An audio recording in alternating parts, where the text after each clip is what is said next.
So effectively what we do is, what we call it is truth, tools, training, transformation. So we start off by trying to get to the source of the truth, which is invariably the customer. And then we use those insights, and with a combination of tools that we have and training that we can deliver, we drive transformation back into companies we work with. And it's kind of as simple as that, really. Welcome to Jane Jackson Careers, a podcast that takes your career to the next level. Here's your host, Jane Jackson, author of Amazon Careers bestseller, Navigating Career Crossroads.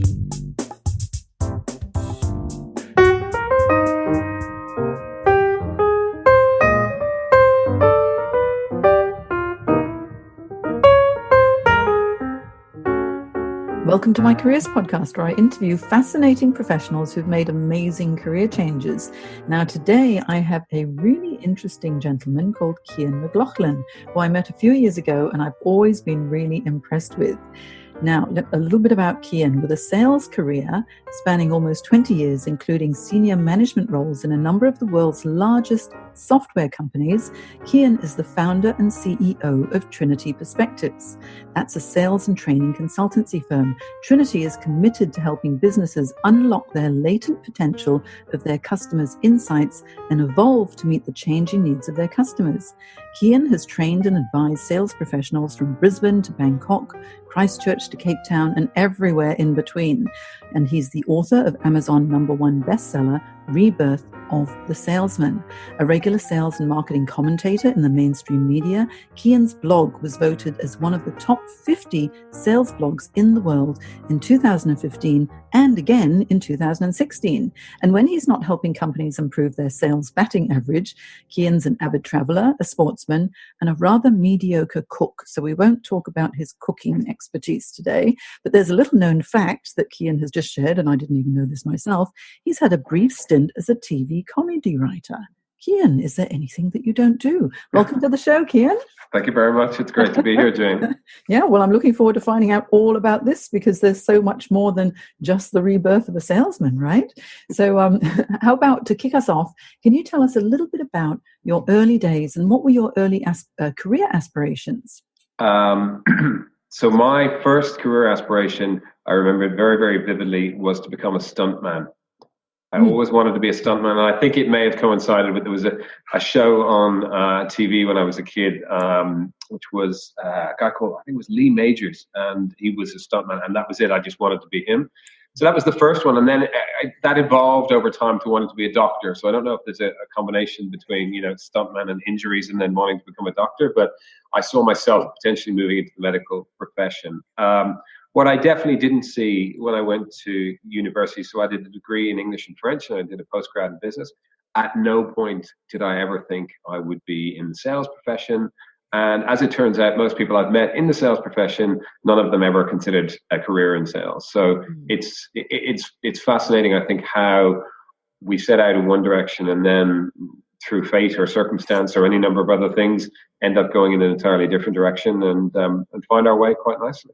Yeah, well, that's really quite interesting. Studying French, studying business, wanting to be Lee Majors. He was the $6 million man. He was. That's right. I remember that. And then a doctor. How things change. So Indeed. How did you decide, or how did it actually happen? Because you've worked for some amazing companies like SAP and Cognos before going into your business. So talk us through briefly how your career evolved.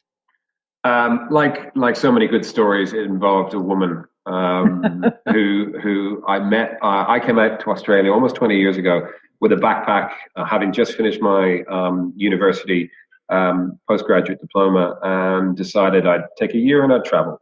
And in doing that, I went to a lovely place called Fraser Island off the coast of Queensland and met a very, very nice young woman who was also backpacking. She was traveling from South Africa at the time.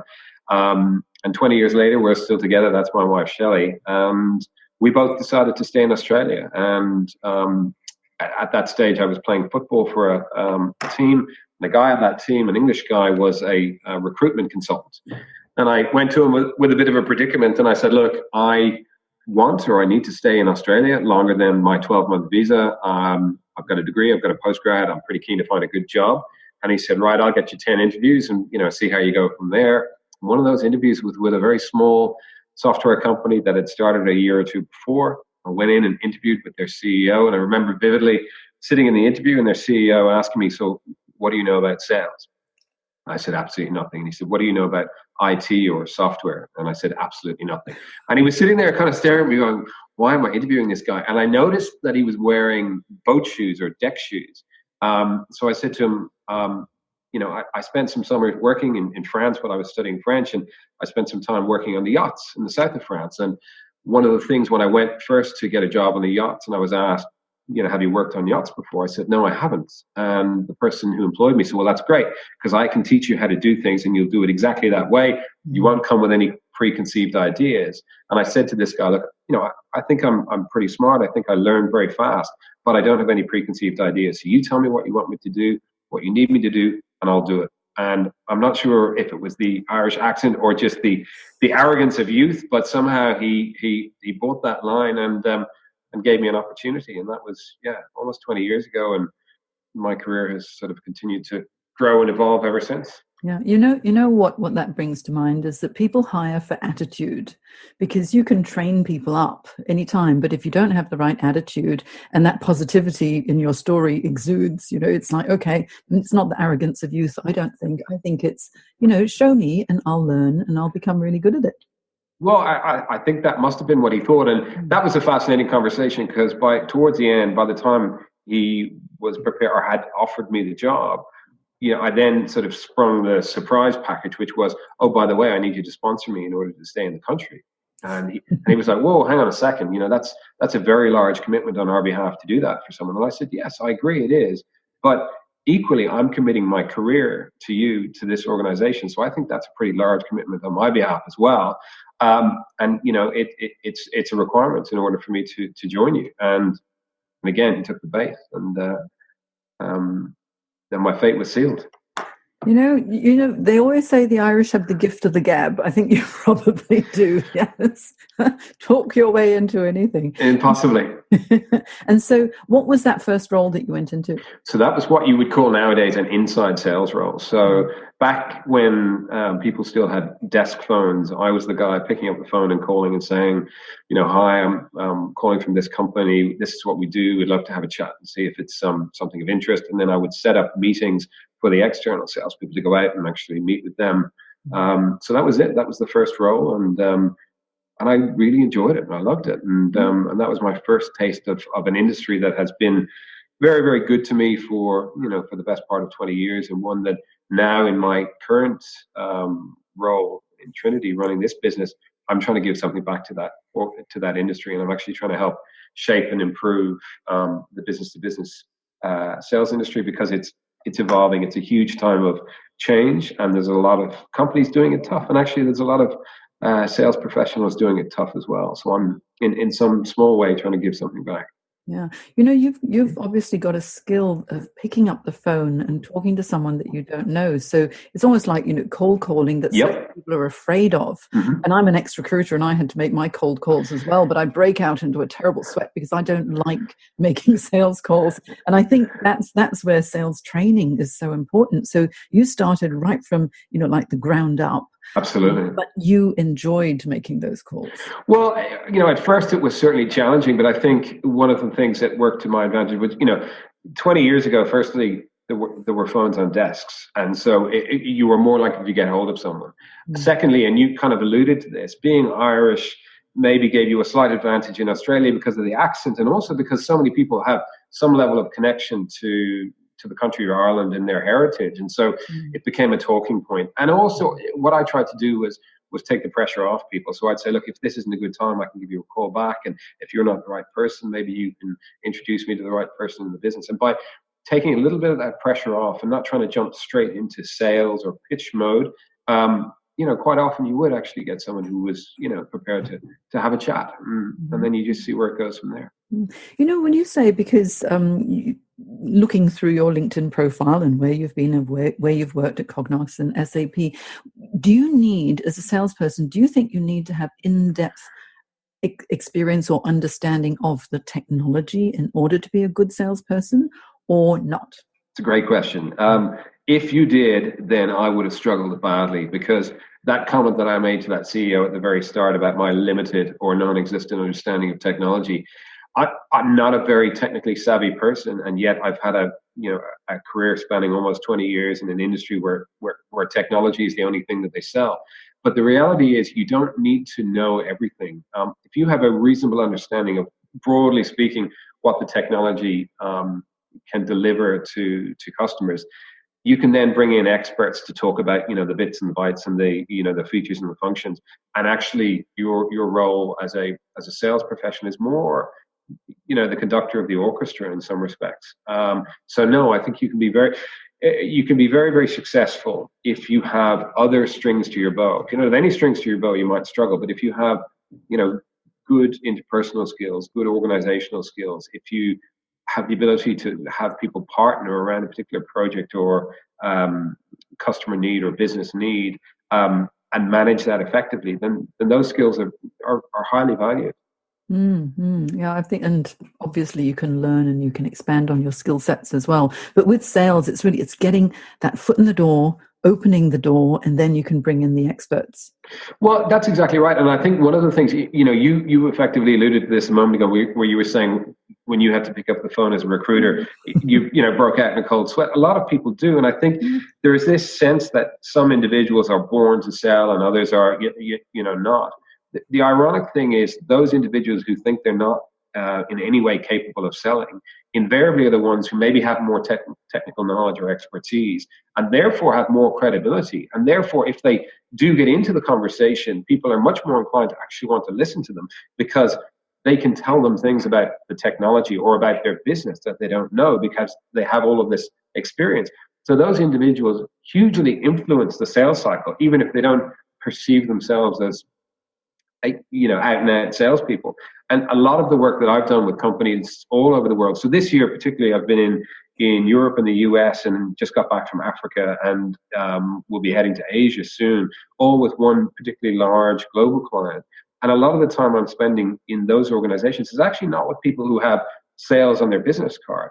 They might have a technological role, they might have a pre-sales role or another role in the organization, and trying to tease out of them not the fact that they're salespeople, but the fact that they're incredibly influential when they stand up and open their mouth to speak, and to make them step into that and feel more comfortable understanding just how impactful they can be in their communication.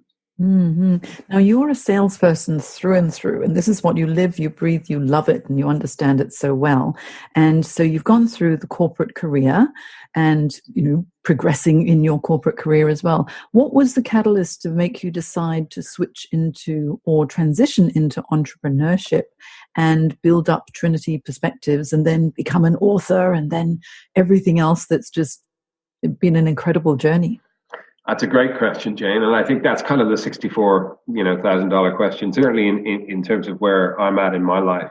I would say a combination of frustration and inspiration was probably the two factors that were the driving force behind it, making such a dramatic career change. Because you're right, it was. I was quite far advanced in my career, and had a reasonably clear ladder ahead of me, and then I just jumped off the ship completely, which is a slightly unusual thing to do. Maybe in your mid-30s, perhaps mid-40s, or a little bit later is where we normally hit our midlife crisis. But I hit it early, and I'm quite happy I did. For me, if I talk about the frustration, it was a combination of things. It felt like I'd stopped learning and I'd stopped growing and developing. There was a strong sense of Groundhog Day, where every year was a bigger number and a bigger target, but fundamentally there wasn't that much else changing.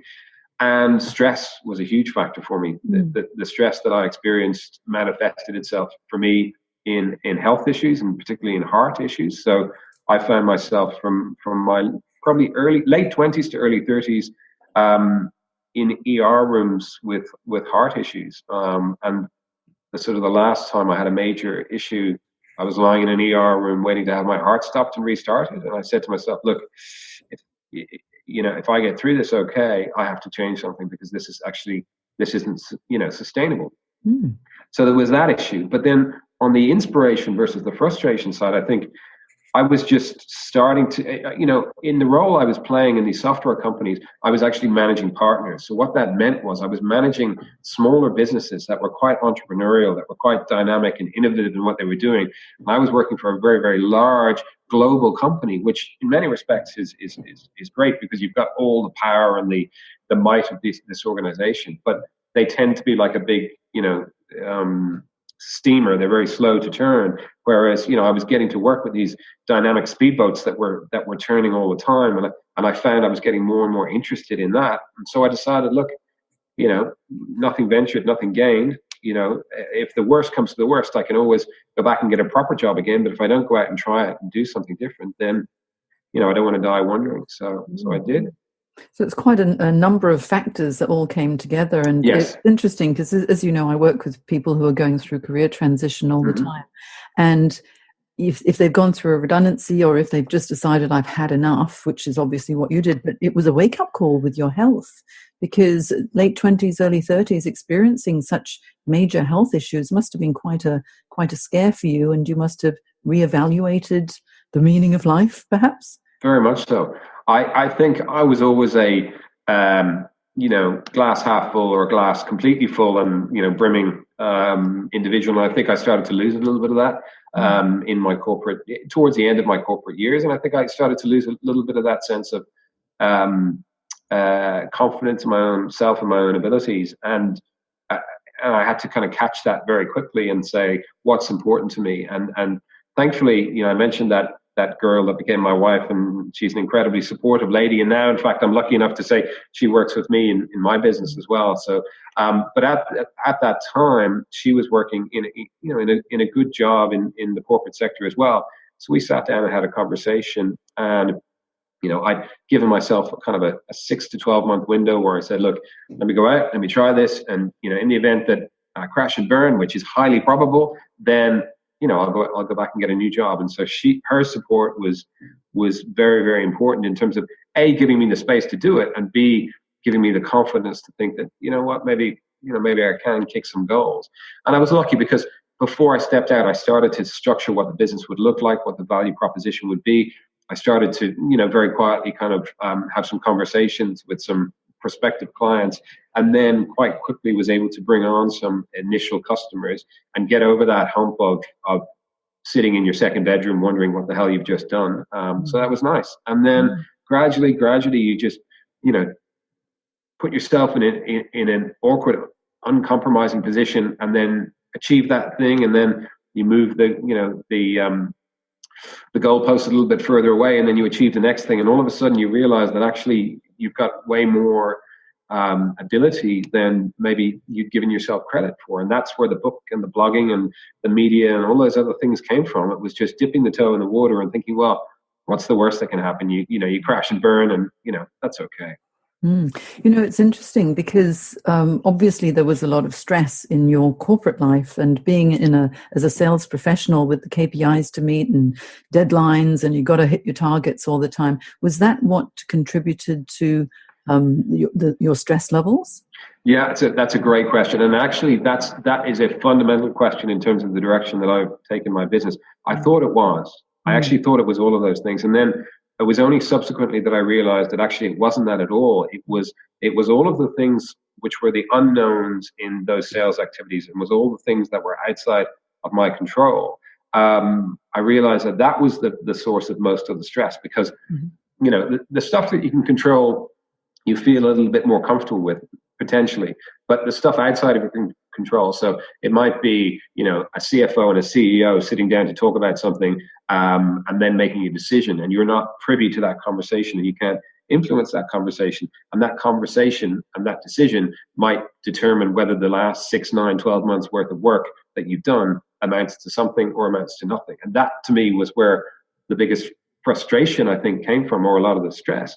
And so when I embarked on my business, I did something which seemed almost so simple and so obvious that you couldn't possibly build a business around it. And yet 6 years down the track, and the book and all those other things, it's turned out that you can. And what my company does a lot of the time is we do win reviews and we do loss reviews. So we go in and sit down with a customer at the end of the sales cycle, and we interview them and we talk to them and we ask them, hey, what did that IT company do well? And what did you like about it? And what did you dislike? And how did they compare to their competitors in certain areas? And we ask them a whole lot of questions.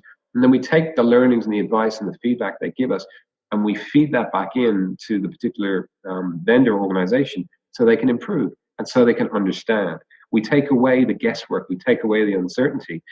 And, what ultimately, and this might sound a little bit cliched or a little bit trite, but it allows me to feel better, sleeping at night, that I know that some salespeople won't be going through the uncertainty and the doubt that I experienced in my career, because I can give them the feedback directly from the one source that matters, which is their customers.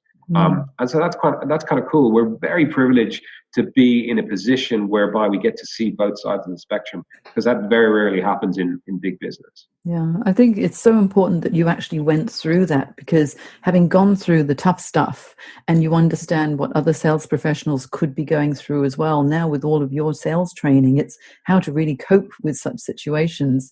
And I know, well, both of us, run our own businesses. Yeah. And people can think that, oh, well, that could be very stressful too, running your own business, but it makes a difference, doesn't it, when it's your own? It does. Then you make the decisions at the end of the day. You're not waiting for someone to give you the okay. That's exactly right. Yeah, whether you win or you lose, it's your decision. It's that control is nice. It's funny you should say that, because I do remember in the first couple of months when I stepped out of the corporate world, and I'd be sitting there in the home office, or in the second bedroom, I should say, trying to be busy during the day and working out what the hell I'd just done. And my wife would come home and she'd say, how was your day? And I'd say, look, I'm thinking about doing this thing. And the thing might be a big thing or a small thing. Didn't really matter. And she was like, okay, why are you telling me? And I was like, I don't know. And then I realized that I'd become so institutionalized in 15 plus years of corporate life that I felt the need to tell someone about a decision I was going to make or an action I was going to take before I took it to sort of get the approval. And now, 6 years down the track, I think I've gone so far to the other extreme, whereby you're making decisions all the time about technology and partnerships and the structure of your go-to-market, that we do that instinctively. But for the first couple of months, I was really struggling to make any decision, because I think I had been so institutionalized, I just didn't feel that I was allowed to make those decisions. And that was a really interesting kind of, moment of almost like an epiphany. Wow, okay, I've got to step up here and actually be a CEO. How empowering is that? And tell, starting out in your business, now you've mentioned that you're in the second bedroom, okay? And this is something that most entrepreneurs, when you're starting out, you're either on the kitchen table or you're in the other bedroom, or you might actually be in the main bedroom if you're one. So how did you manage to grow the business so that now, I know because I can see behind you as we're videoing and recording this podcast, that you're in a lovely office environment. Tell me about that little bit of a transition, the location. I think, it was crawl, walk, run for me. So I went probably from second bedroom to kind of like a, serviced office type environment, or not even serviced office. It was more one of those kind of places where you can go and you can bring your laptop for half a day or a day, and there's other businesses running around you. And then, a combination of factors. I loved working from home. I loved having the peace and quiet that I had, but also the ability to just go out and cut the grass on a Tuesday morning if I wanted to, or do little things like that. And I decided to be very upfront about it. So when I brought on some quite large corporate clients early on, I said, look, guys, just so we're clear, I work from home. I'm, remotely located. I can spend some time at your office site as well. Happy to do that. Or we can, if we're having meetings, I can, get access to meeting rooms, but I work from home. And effectively the response, and I think 5 years prior, that would have probably been an issue, but because of the gig economy and the way the workforce is now evolved, no one really batted an eyelid. They were like, "Look, we don't really care. Can you help us? Can you give us some insights or some knowledge or some training or some ideas that we don't have already?" And as soon as they say yes to that, you're in. And the other interesting thing is, once you get one or two clients, no one else even thinks about that, because they're like, well, other people are using you, so that's fine. And you and I can both attest to this. If you look at your website or my website or many others, you have the credibility logos. So they, they're media logos, they're customer logos, they're, the book or Amazon or whatever. And at that point, people are actually asking, have you got time in your diary to work with me, rather than the other way around. And the fact that you're working in a home office environment, ironically, they recognize you're probably going to do more for them in that environment than if you're in a big, noisy office where you're getting distracted all the time. We get to focus and they don't need to carry our overheads. That's a win-win. Mm-hmm. Oh, without a doubt. Tell me about Trinity, the services that you provide, and also I want to hear all about the book, because that's the rebirth of a salesman. That's so interesting. So first of all, Trinity Perspectives. What do you offer? So at its kind of most basic level, we're a sales training and advisory firm. We work with a wide variety of organizations, a lot of technology companies and telecommunication companies. But what we tend to do is we tend to do reviews, win reviews, loss reviews, retention reviews. So spend time with their customers and then take those learnings and insights and feed them back into these organizations so they can get better, so they can extract some value from the sales processes they go through. Because some of our clients might have a 6 or 9 month sales cycle, and it might cost them, $200,000 of time and effort and tender responses, very formal and very structured.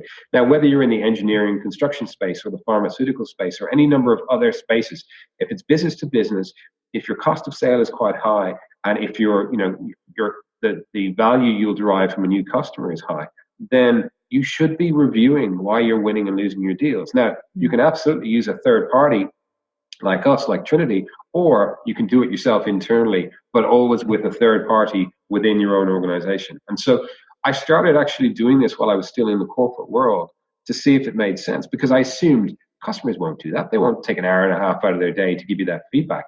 And actually, when I wrote the book, I reached out to a lot of customers and asked them that question. Why would you do that? I don't understand. Tell me. And the reasons they gave were many and varied, but they were all saying effectively, if you've done a halfway decent job, then you've earned the right to get this feedback, and we're happy to share that. And if you're prepared as a business to listen to our feedback and then improve or innovate or take action, then that's in our best interest, because then you're going to be a better vendor to work with in the future. And we don't want a market that's a monopoly or an oligopoly. We want choice and we want competition. And so you're actually, helping us out in that respect. So customers are incredibly open to sharing this and frighteningly candid in many instances. I mean, over the last 5 or 6 years, we've had so many examples of very senior people just being completely open, completely candid. The feedback is positive, it's negative, but it's always constructive, and it's immensely valuable. So effectively, what we do is we do what we call it's truth, tools, training, transformation. So we start off by trying to get to the source of the truth, which is invariably the customer. And then we use those insights, and with a combination of tools that we have and training that we can deliver, we drive transformation back into companies we work with. And it's kind of as simple as that, really. Oh, I like that. The 3 T's: truth, tools, and transformation. You make it sound so simple. It's that simple. To me, sales is still really hard. And so now, The Rebirth of a Salesman, your book. Yes. So the inspiration to write that? Well, look, I as I mentioned, I have a degree in English, and I've had a background of kind of writing, over my whole life, short stories and, comedy for TV and a variety of other things. So I enjoy writing, and I think I embarked on that. It's funny, I set out to write one book and I ended up writing a completely different book. So I set out to write a book and probably got about halfway through writing a book about win-loss reviews and, how to do them. And isn't this, an important thing to do, et cetera, et cetera. And about halfway through, I realized, that's the business that I run, but that doesn't mean that everyone wants to understand the nuances of how to do that. And so what I realized was actually the real insight is the world of business-to-business sales is changing. It's evolving dramatically. What are all the customers telling us in terms of what's important to them? So that became the focus of the book. How is the world of sales evolving? And what does that mean to sales professionals and sales leaders in terms of staying relevant and staying engaged with their customers? And what do they need to do to reinvent themselves over the next 3, 4, 5 years, but even over the next 3, 6, 9, 12 months, to avoid being made redundant, to avoid being replaced with artificial intelligence, to avoid having customers put the phone down on them because you know what, you're not really helping us, you're not really adding any value. And so a lot of the work I've been doing over the last couple of years since the book has come out is really evangelizing that message taking it all over the world, doing, keynotes at sales kickoffs and, sales academies for companies around the world to help those salespeople, whether they're younger salespeople coming into their careers and needing some guidance, or whether they're more seasoned salespeople needing to reinvent their sales skills and disrupt some of their own skills and burn those skills and replace them. That's kind of a mantle I've taken on a little bit to help them do that, because it's a tough gig at the best of times, and I've seen too many people burning out. I've seen too many people having marriages break down or having issues with stress and health and all of those other things. And some of that comes with the territory, but a lot of that is preventable. Mm-hmm. And with this book, and I know that it's just skyrocketed your business, because having a published book and getting to number 1 on Amazon, it's like a business card on steroids, right? Yes. And so I know there's a lovely story where someone read your book and now some wonderful things have happened. Tell me that story. Share it with everybody. Yeah, I mean, look, there's been lots of wonderful moments where people have tapped me on the shoulder and said, "Were you that guy?" And and then they tell you their story, and I love that. But there was one particular scenario which was kind of interesting, where a person I'd never met before, a person I'd never spoken to before, had downloaded a copy. I did a 1-day special, a 99-cent download on Amazon, and I really should probably do another one now that I think about it. But I did a 1-day special, and a whole lot of people all over the world got access to it. And thankfully, my network were great, and they shared it as well. So for 24 hours, we made a lot of noise. And I got a LinkedIn message from someone I'd never met before, saying, "Hey, I read your book, and it really resonated with me. And could we maybe jump on a call and have a chat? And I'd like to talk." So I said, "Sure, no problem." And it turned out that individual worked for a very, very large company, a global company, and was just in the sort of final throes of building this global program for their sales team around the world. And a whole lot of things that he had read in the book really resonated with him, and he thought would work very, very nicely in the program. So they reached out to me and said, "Is there any chance that you could come and work with us and build a program and deliver the program?" And so, that was a very enjoyable activity to do. And, it's an ongoing activity. It's been a very, very lucrative activity for our business, but it's kind of just reflective of the weirdly connected world we now live in, where, you write content or you create something that's, tossing the stone in the pond. Where the ripples go, you don't necessarily know, but they go in really interesting places. And, I've been blessed, had lots of, things like that coming my way. Oh, it's amazing how everything's worked so well for you. So I'm really pleased with regard to everything that's happened in the book. And also, I noticed that we've got someone else. Oh, she's disappeared. I'll edit that little bit out. That's all right. Stephanie is probably waiting for me. But with regard to your book, I like the idea of, throwing a stone in the water and the ripples, and you've reached so many people as a result of your book as well. And it's been great for your credibility. It's great for your branding. And I think every entrepreneur should write a book about their area of expertise, because it just helps to progress everything. So I agree. It does. It absolutely does. Yeah. Now, with sales, and so many people who may be listening want to get into sales or are sales professionals, what would you consider to be the top 3 tips for success? I think, we've got 2 ears and we've got 1 mouth, and using them in that proportion is a pretty good strategy to start with, because sales is not about, who can talk the fastest or who can, convince someone to do something else. It's about engaging with someone in a way that's genuine and that's authentic, and earning the right to progress the conversation.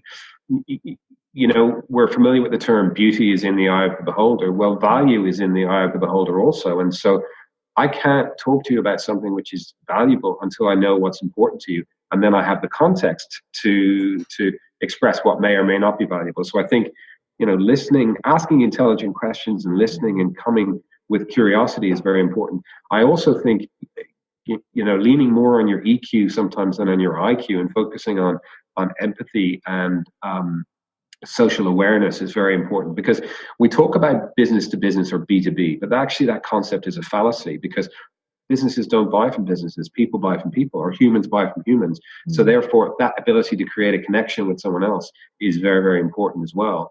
And I think the third thing from my perspective would be you need to be passionate might not be the right word, but you need to believe in whatever it is that you're selling. Because if you do that, then you come across as someone that people want to work with. Because if I'm going to buy something from you, Jane, whether it's a product or a service, the reality is I'm also buying you as a person. I'm buying your stories, and that's very important. So I think if you can do those three things, you're going to do okay.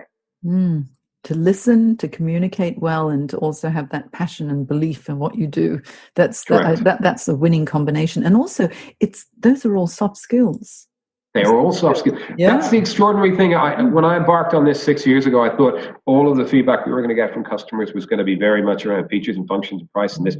And actually, if I was to sum it up in 2 words, in terms of why people make decisions to go in one direction, not the other direction, it's people and purpose. That's what drives the decisions, 9 times out of 10. Yeah. What's interesting is, just 2 days ago, the Westpac CIO was talking about how technology and artificial intelligence, it's really changing the landscape of how businesses work.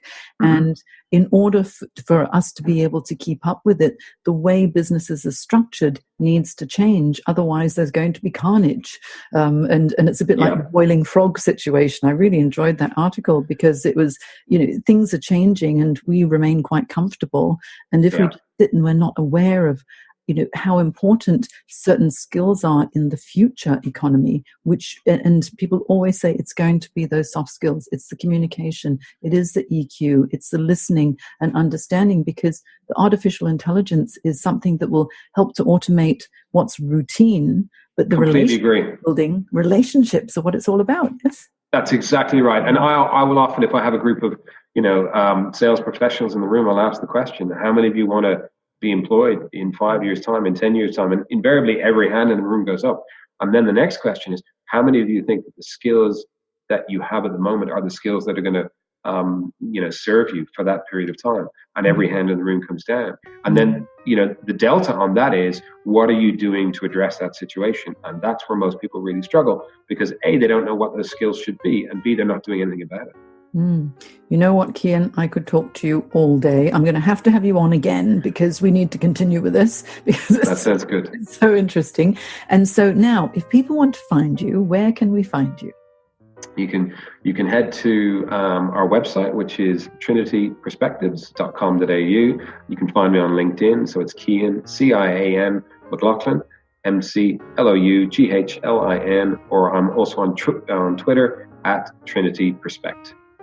Wonderful. I'm going to have all of these links on my show notes on janejacksoncoach.com, so everyone can just hop over there and reach out to Cian if you would like. So thank you so much for your time, Cian. It was such a pleasure talking to you, and I look forward to having you back on the show again. Let's talk more in depth about sales, because I think I'm going to learn a lot too. I look forward to it, and thanks for having me. Okay, thanks, Cian. Bye. Cheers, Jane. Bye-bye. Bye.